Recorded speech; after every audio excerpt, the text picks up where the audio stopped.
1절, 2절, 3절 다 각자 따로따로 한 절씩 그렇게 있는 것처럼 보이지만 이것은 한 문단, 한 문장이기도 합니다. 한국어 성경이 번역이 아주 다양한데 이 부분을 우리 현대인의 성경으로 우리 잠깐 자막을 보시면서 같이 읽어보겠습니다. 같이 읽겠습니다.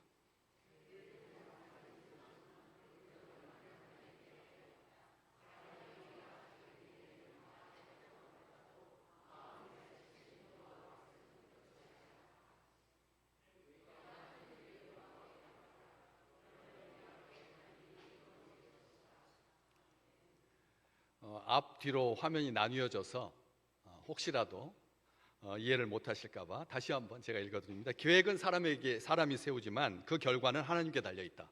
사람의 행위가 자기 보기에는 다 깨끗한 것 같아도 마음을 살피시는 여호와 앞에서는 그렇지 않다. 네가 하는 일을 여호와께 맡겨라. 그러면 네가 계획한 일이 이루어질 것이다. 귀에 쏙 들어오십니까? 현대인들은 잘 들어옵니다. 현대인의 성경이니까. 현대인의 성경 있고 현대어 성경도 있습니다. 그 다음에 쉬운 성경, 우리말 성경, 표준 세번역 개정판, 개정판, 세번역 성경, 한글 성경만 10여 종이 넘는 그런 번역 성경들이 있습니다. 다 잘 이해하라고, 잘 알아들으라고 그렇게 시대마다 번역을 한 거죠. 그런데 우리 지금 개역개정판 성경은 조금 어려워요. 마음의 경영은 사람에게 있어도 말의 응답은 여호와께로부터 나온다. 마음을 경영한다라고 하는 이 개념이, 마음을 경영한다라고 하는 개념이 이 세상에 없었던, 아무도 마음을 경영해라, 마음을 경영한다, 마음을 경영하는 것이 사람으로부터 말미암는다, 사람에게서 난다, 이렇게 칭찬해 준 사람은 없었거든. 마음을 어떻게 우리가 경영을 합니까? 마음 관리도 못하는데, 마음을 경영하다니. 경영은 누가 하는 건가요? 경영은 대기업이 하는 것을 경영이라고 하지 조그만 것을 경영이라고 안 붙이잖아요.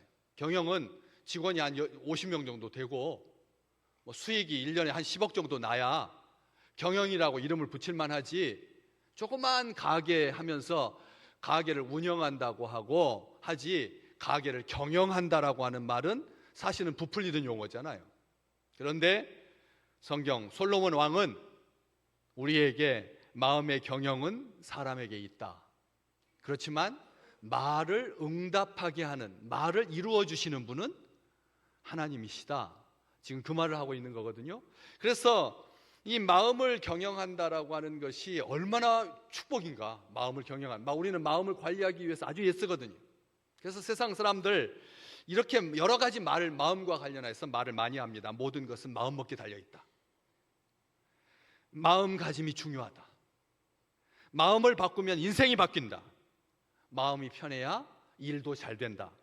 요즘 또 유행하는 말은 마음이 몸을 치료한다. 마음이 몸을 치료한다. 그래서 플라시보 효과가 있는 거죠. 위약 효과. 그냥 비타민인데 이것을 지금 내가 고지혈증에 있는데 이걸 먹으면 낫게 됩니다 했더니 비타민을 먹고 고지혈증이 낫는 거예요. 이게 위약 효과라는 거예요. 이게 정식 의학적인 용어입니다. 우리가 생각하기에 마음 먹기에 달려있다는 거예요. 이 약을 먹으면 낫는다라고 생각하면 낫게 된다는 거죠.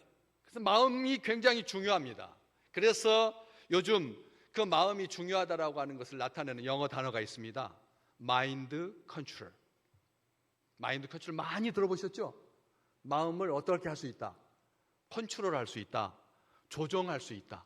마음을 관리할 수 있다 라고 하는 그런 표현인데, 마음을 가다듬고 관리하는 것이 마인드 컨트롤입니다. 원래는 왜 마음을 관리해야 되느냐? 자기 개발을 위해서, 자기를 성공하게 하기 위해서 마음을 잘 관리해야, 그래야지 성공할 수 있으니까. 마음을 관리하지 못하면 입에서 엉뚱한 소리 나오니까, 마음을 관리를 잘해야, 그래서 입이 화를 부르지 않으니까. 그래서 다윗은 어떻게 하나님께 기도했다고요? 하나님, 내 입술에 뭘 세워달라고? 파수꾼을 세워주셔서. 그래서 입단속하게 해주십시오. 하나님께 기도했더니 다윗이 말할 때마다 말이 어땠다고요? 달았다고요. 말이 달아서 무리가 들었다. 성경은 그렇게 기록하고 있거든. 마음 관리가 그렇게 중요하다는 것입니다. 그런데 이게 처음에 시작할 때는 심리학에서 쓰던 말이었습니다. 마인드 컨트롤이라고 하는 것이 심리학에서 나왔습니다. 심리학에서 정신을 통제, 최면, 자기 암시, 최면을 거는 걸 여러분 보셨죠? 영상으로. 이게 심리학에서 이게 치료법입니다. 사람들 앞에서 시계를 똑딱똑딱 졸리죠? 안 졸려요? 예. 오케이. 그렇게 해가지고 최면이 걸리면 의사가 옆에서 물어봐요. 그럼 말을 해요. 최면 걸렸는데, 최면이 걸려가지고 의식이 없는데 말로 하잖아요. 말로 하면서 다 물어봅니다.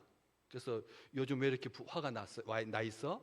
그러니까 어렸을 때 엄마가 자꾸 나보고 성질 부리지 말라고 해가지고, 그래서 이게 오래도록 쌓여가지고 지금 우울하고 화가 나 있어요. 그래가지고 무의식까지 접근해서 사람들 그 부분을 치료해 주는 거죠. 의사가 말합니다. 그것은 너 잘 되라고 한 거고 너를 위해서 한 거니까 너무 괴념하지 마라. 신경 쓰지 마세요. 이렇게 해가지고 최면으로 사람을 치료하는, 심리학에서 나온 용어라는 거죠. 마인드 컨트롤이. 그런데 이것을 감정을 경영하는, 감정을 조절하는 이모션 컨트롤, 감정을 조절할 수 있게 되고, 마음을 조절하면 감정이 조절이 되고, 그래서 길고 깊은 호흡을 통해서 감정이 조절되면 자기한테 상처를 주었던 것들이 빨리 잊혀지게 되고 긍정적으로 사고하게 되고, 그렇게 놀라운 효과를 볼 수 있다고 하는 거죠. 마인드 컨트롤 중에서 제일 요즘 가장 각광받고 있는 것이 뭐냐면 분노를 다스리는 능력입니다. 마인드 컨트롤을 잘하면 분노가 다스려진다는 거예요.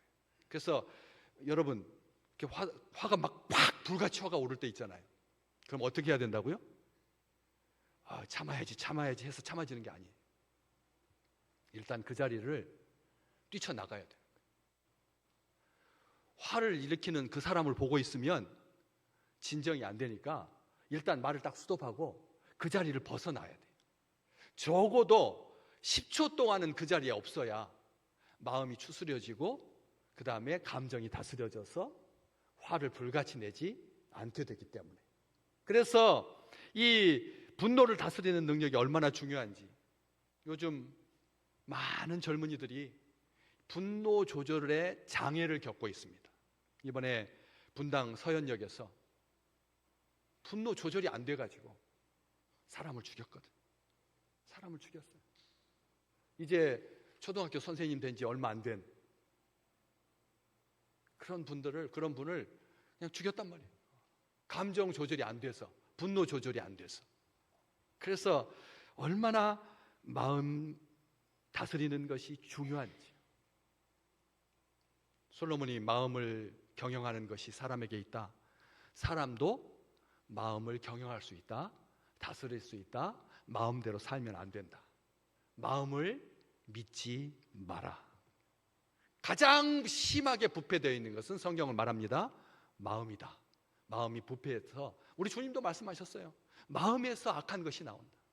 마음에서 더러운 것이 나와서 사람을 더럽힌다. 그렇게 분명히 말씀해 주셨거든요. 그래서 마음 믿어서는 안 됩니다. 사사시대 사람들은 자기 소견에 오른 대로, 자기 마음 먹은 대로 살았습니다. 자기 소견에 오른 대로, 자기 마음대로 하고 싶은 대로 행했습니다. 그들은 말했습니다. 내 마음은 나의 것이다. 내가 나를 다스린다. 각자가 다 왕이었습니다. 소견에 오른 대로 살았다라고 하는 말은 그런 뜻입니다. 다 왕으로 살았다는 거예요. 온 사회가 권위가 없어졌습니다. 온 사회가 권위가 없어졌습니다. 권위, 이것은 구태한 옛날 유물로 전락했습니다. 아무도 권위를 가지지 못합니다. 우리 어렸을 때 선생님들이 그냥 예사로 따귀를 때렸어요. 여러분, 제가 몇 번인가 말씀드렸잖아요. 초등학교 제가 5학년인가 3학년인가 4학년 때인데 이거 시끄럽게 하다가 선생님이 화가 나셨어요. 그래가지고 다 책상 위로 올라와. 책상 위로 올라와가지고 남녀 합반인데 우리 남녀 다 같이 다니는데 책상 위로 올라가지고 엉덩이를 까라는 거예요. 아니 여자 짝꿍도 있는데 엉덩이를 까라는 거, 선생님이 까라는데 어떻게 까야지 뭐. 다 깠어요. 그리고 뿔자 30cm 그 뿔자를 가지고 엉덩이를 3대씩. 그 당시에 한 반에 70명 가까이 됐거든요. 70명이 다 위로 올라가지고 손 들고 엉덩이 까고 앉아서 쳤어요. 눈 감으라고 했는데 눈 감는 동안에 앞에 있는 여학생 엉덩이가 다 보이는데. 그러면서도 생각했어요. 화나지 않았어요.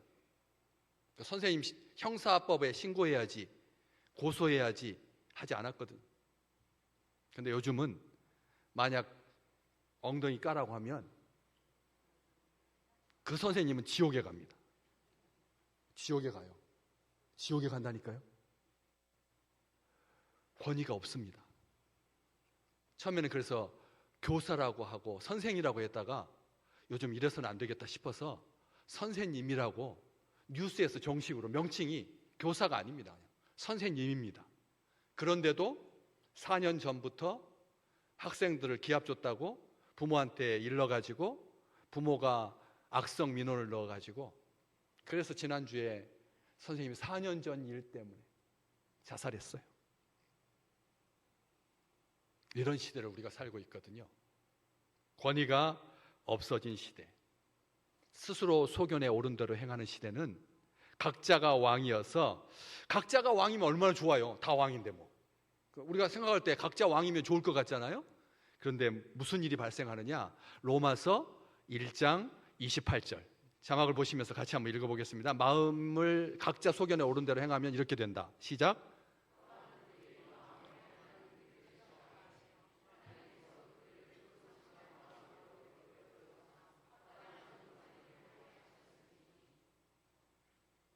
각자가 왕이 되면, 마음대로 하면 어떤 일이 발생한다고요? 하나님 마음에다가 하나님 두기를 싫어하게 된다. 잘 들으셔야 됩니다. 그러면 하나님께서 어떻게 하신다고요? 잠깐 띄워주세요. 예, 그 상실한 마음을 잃어버리게 되고, 마음을 잃어버리게 된다니. 마음을 잃어버리면 뭐만 남아요? 껍데기만 남아요. 행동만 남는 거예요. 그래서 내버려 두셔서 합당하지 못한 일을 하게 된다. 성경은 분명하게 말하고 있습니다. 마음을 잘 관리하시기를 주의 이름으로 축복합니다. 마음을 잘 관리해야 합니다. 그런데 성경은 마음을 경영하는 것이 사람에게 있다. 마음을 경영하듯이 해야 된다. 대기업이 함부로 하지 않듯이. 그 5초짜리 광고를 위해서, 10초짜리 광고를 위해서 이미지를 잘 관리하지 않느냐. 세상도 그런데 하물며 가장 다루기 어려운 마음을 경영하는 주의 백성들인데 얼만큼 잘 해야 되겠느냐. 그래서 여기서 마음을 경영한다라고 하는 경영은 세상 사람들이 말하는 매니지먼트가 아닙니다. 무슨 뜻이냐면 일의 우선순위, 일의 질서를 말하는 겁니다. 일의 질서를 말하는 것입니다. 하나님은 우선순위를 마음에 두십니다. 우선순위를 마음에 둬라. 마음을 경영하는 것은 사람에게 있다라고 하는 말은 네 마음대로 해도 된다는 말이 아닙니다. 일의 우선순위가 어디에 있다는 거죠? 마음에 있다. 마음에 있다라고 하는 것이 마음의 경영이라는 뜻이라는 거죠. 어디서 알 수 있습니까? 잠언 우리가 지금 보고 계시는데 4장 23절 자막을 잠깐 보실래요? 같이 읽어보겠습니다.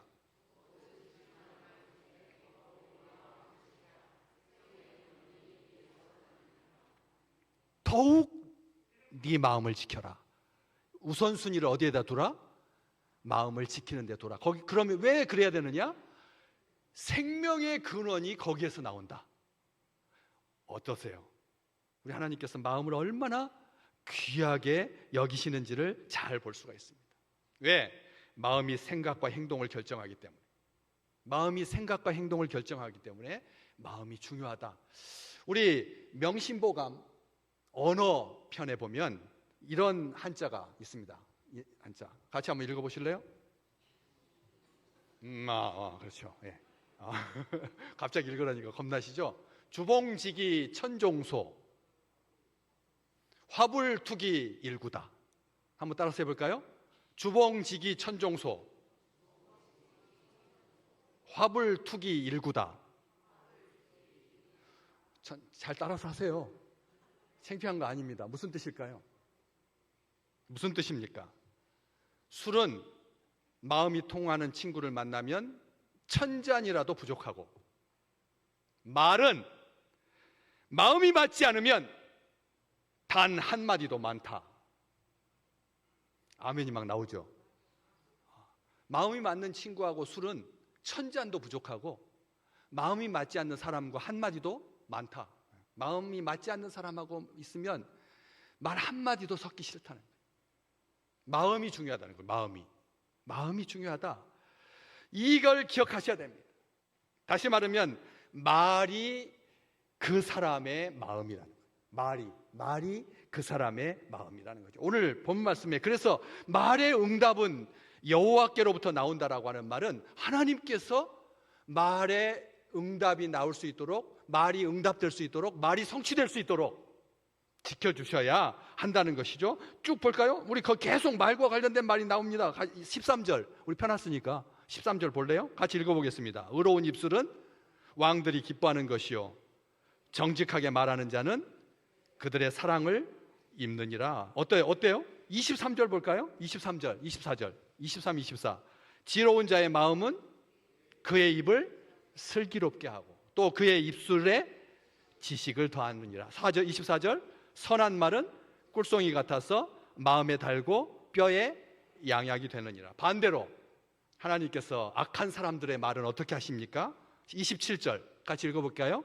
불량한 자는 악을 꾀하나니 그 입술에는 맹렬한 불 같은 것이 있느니라.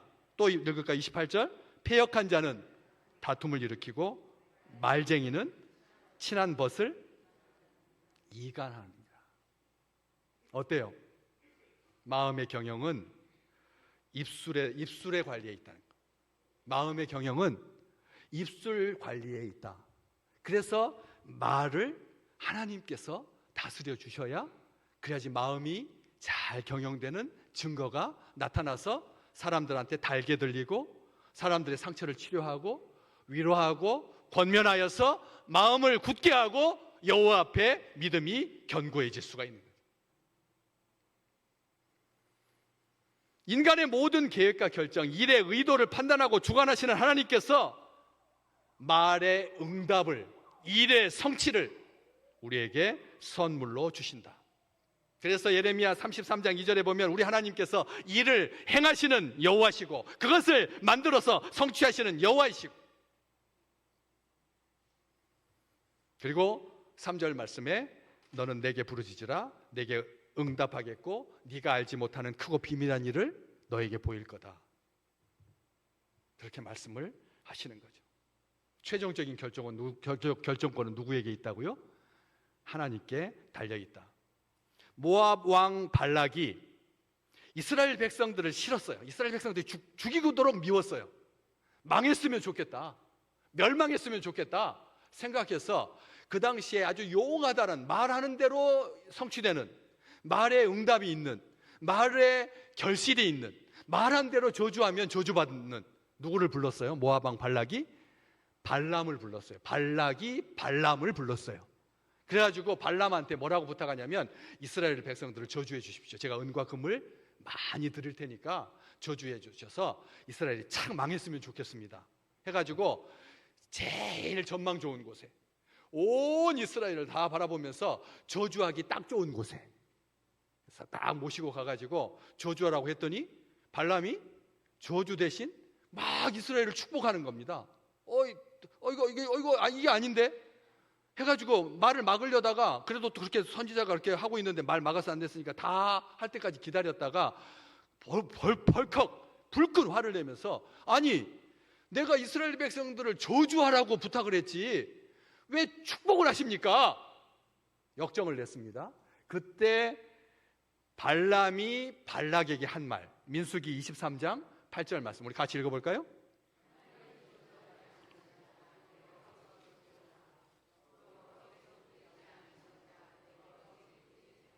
아멘.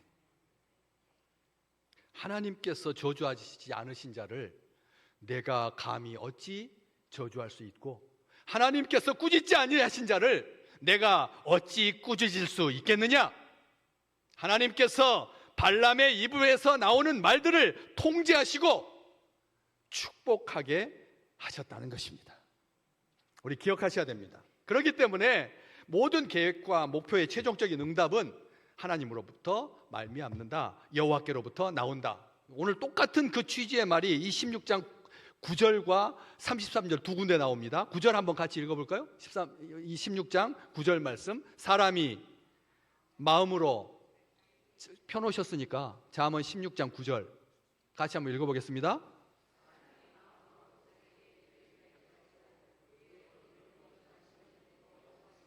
아멘. 사람이 마음으로 자기의 길을 계획해도 그의 걸음을 인도하시는 분은 누구시라고요? 여호와시다. 하나님께서 아무리 사람이 계획해도 인도하시는 분은 하나님입니다. 33절 마지막 절이죠. 한번 같이 읽어볼까요?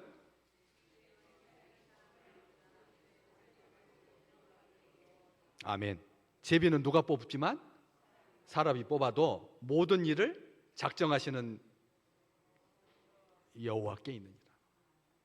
성경은 분명히 말합니다. 그렇기 때문에 오늘 2절 말씀, 사람의 행위가 아무리 자기 보기에는 깨끗해도, 모두 깨끗해도 여호와께서 심령을 감찰하시기 때문에 마음이 이 하나님께서 사람들을 감찰하고 계신다, 잘 살피고 계신다, 평가하고 계신다, 조사하고 계신다, 무게를 재신다.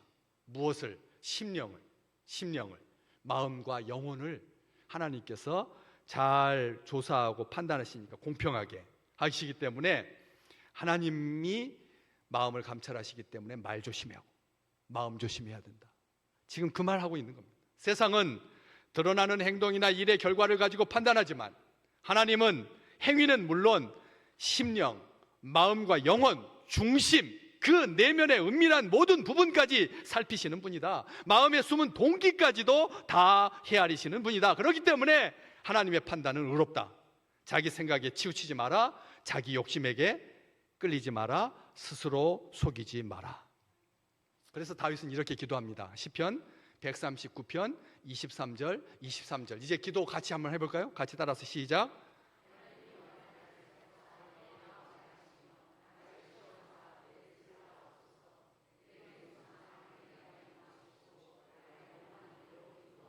아멘, 아멘, 아멘. 이렇게 기도하시기를 주의 이름으로 축복합니다. 다 자기한테 유리하게 해서 그래요. 자기한테 유리하게 해서 그래. 그런데 그런 것도 여기 말씀하신 것처럼 사람의 행위가 자기 보기에는 모두 깨끗해도 여호와는 심령을 감찰하신다. 이 말 우리가 기억하셔야 돼요. 그래서 내 눈에 보이는 대로 행하지 마라. 들리는 대로 결정하지 마라. 하나님이여 나를 살피사 내 마음을 아시며 나를 시험하사 내 뜻을 아옵소서. 내게 무슨 악한 행위가 있나 보시고 나를 영원한 길로 인도하소서. 하나님은 우리의 심령을 감찰하십니다.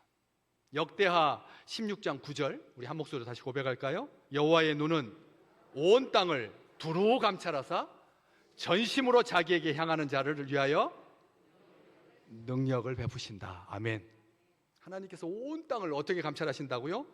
두루 감찰하신다. 다 보고 계신다. 다 보고 계신다.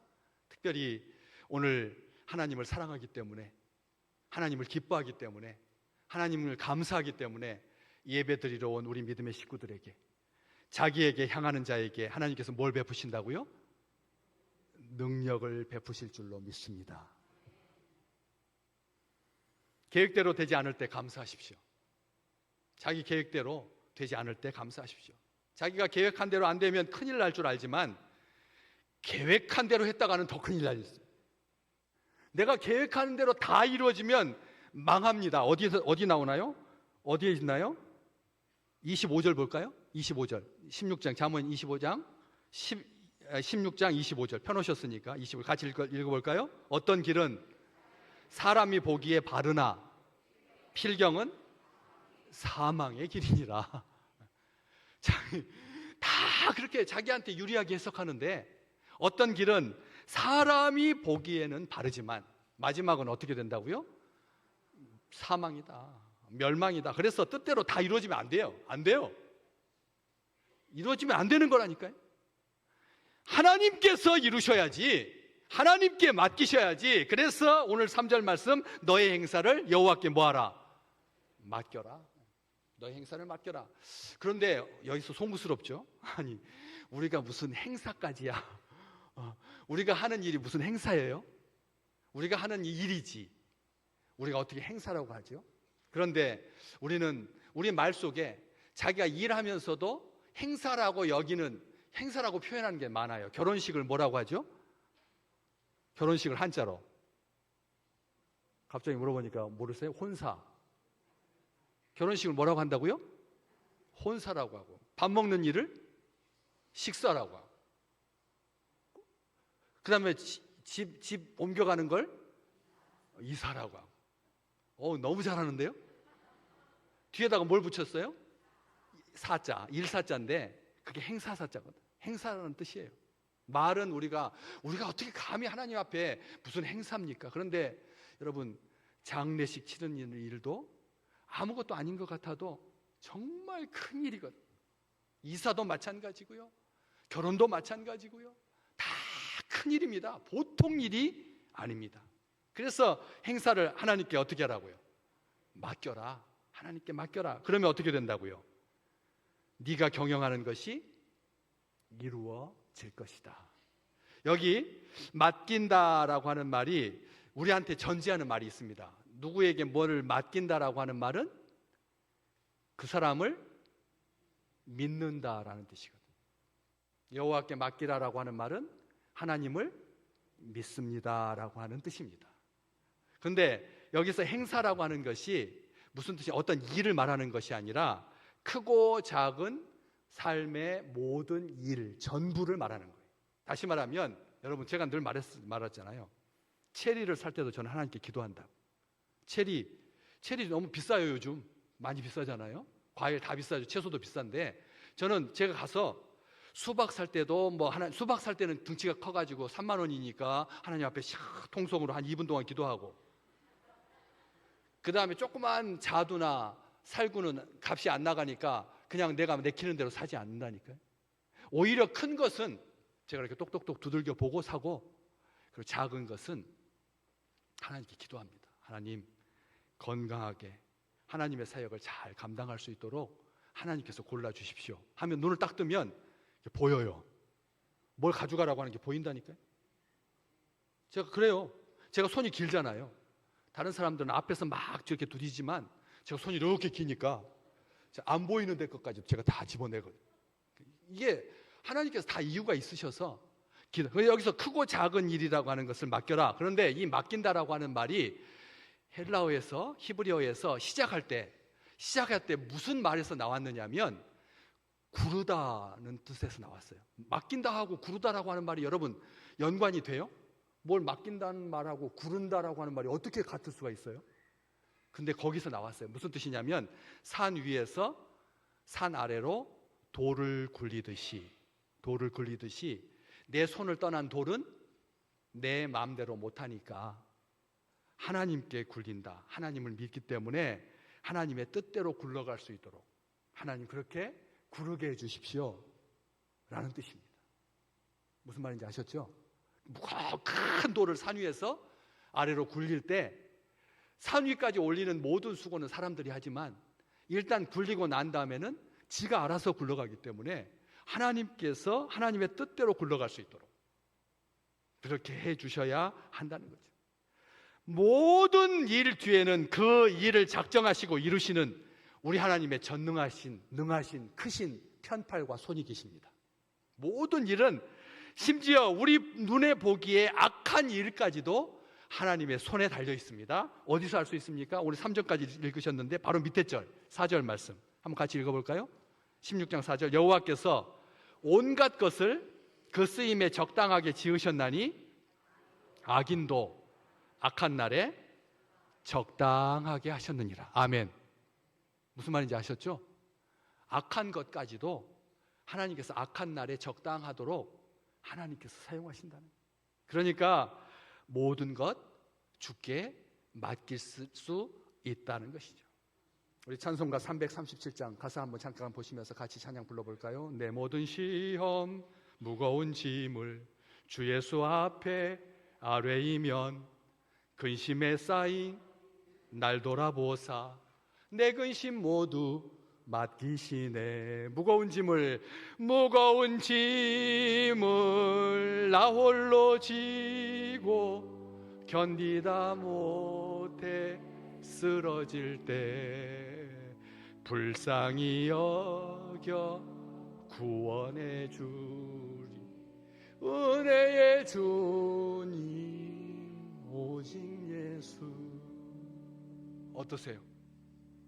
무거운 짐 여호와께 맡기셔서 말의 응답이 하나님으로부터 나오는 이 축복을 누리시기를 주의 이름으로 축복합니다.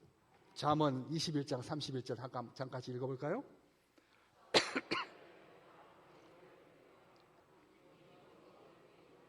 아멘.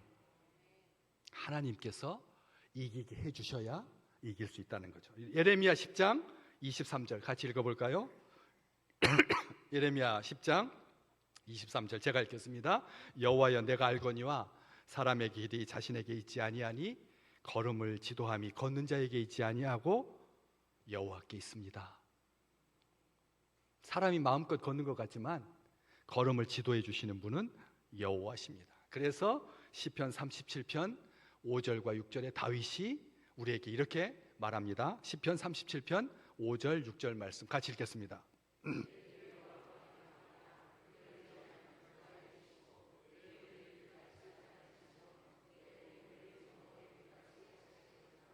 아멘. 아무것도 꽁쳐두지 마시고 아무것도 숨기지 마시고 하나님께 다 맡기셔서 산 위에서 골짜기를 향해서 돌이 굴러가면 사람의 손을 벗어나면 사람이 통제할 수 없으니 하나님께서 다 인도하시는 대로 이루어지게 하여 주시옵소서. 우리 같이 기도할까요?